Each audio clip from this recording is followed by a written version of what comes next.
Bizda 10 mingdan ziyod maktablarda mehribon ustozlar, hurmatli ota-onalar ishtirokida so'nggi qo'ng'iroq sadolari jarangladi. Ushbu ta'lim dargohlarini 450 ming nafardan ortiq yoshlar bitirib, katta hayotga qadam qo'yishdi. Mazkur maktablarni 11.500 nafardan ziyod o'quvchilar oltin, 2.000 nafardan ortiq yoshlar kumush medal bilan tamomlashdi. O'qish va izlanishda, jamoat ishlarida o'z tengdoshlariga doimo o'rnak va namuna bo'lgan yoshlar ham alohida rag'batlantirdilar.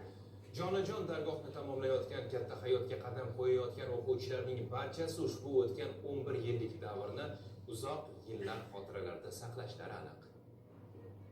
Dasturimiz avvalida poytaxtimiz va viloyatlardagi maktablarda o'tkazilgan so'nggi qo'ng'iroq tadbirlaridan lavhalar tayyorlangan.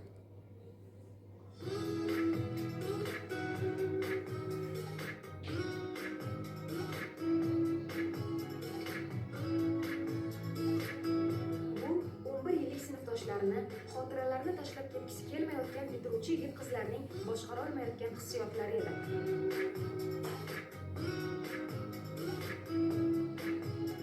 Poytaxtimizning Yakkasaroy tumanidagi 91-sonli maktabida ta'lim dargohini tark etishni istamayotgan ana shunday o'quvchilar soni 126 nafar. Havas qilsa arzigulik bo'lajak talabalar esa 14 nafar.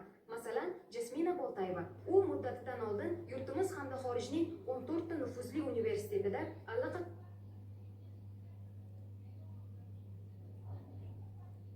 talabalik maqomiga erishib bo'ldi. Bittasi O'zbekistonda joylashgan, Westminster universiteti. Qolgan 3tasi AQShda joylashgan. Qaysida o'qimoqchisiz endi? O'zingiz niyatingiz qanaqa? AQShga uchib, Melbourne universitetida o'qimoqchiman.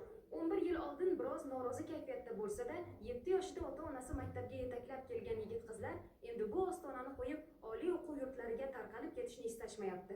11-sinfga kelib, maktabni bitirayotganingizga tushib qoladi. Shuncha yillar o'qib, darslardan qochganmiz, demasalar. Hozir shu bir kunga muhtojmiz. Guruh qolaman joylab, 7-sinfda bo'shasiz sekin darslardan qochib, onalardan sakrab tushimizni. Menga hammasi emotsiya qoldirdi. Ichlaridan kechirim So'radim.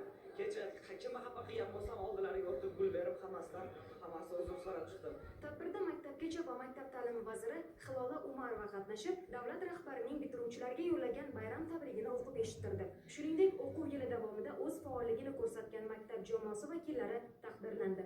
Katta orzu, umidlar bilan kelajak rejalarini tuzayotgan o'g'il-qizlarimizga ularni amalga oshirishda ulkan kuch, g'ayrat, omad va zafarlar tilaymiz.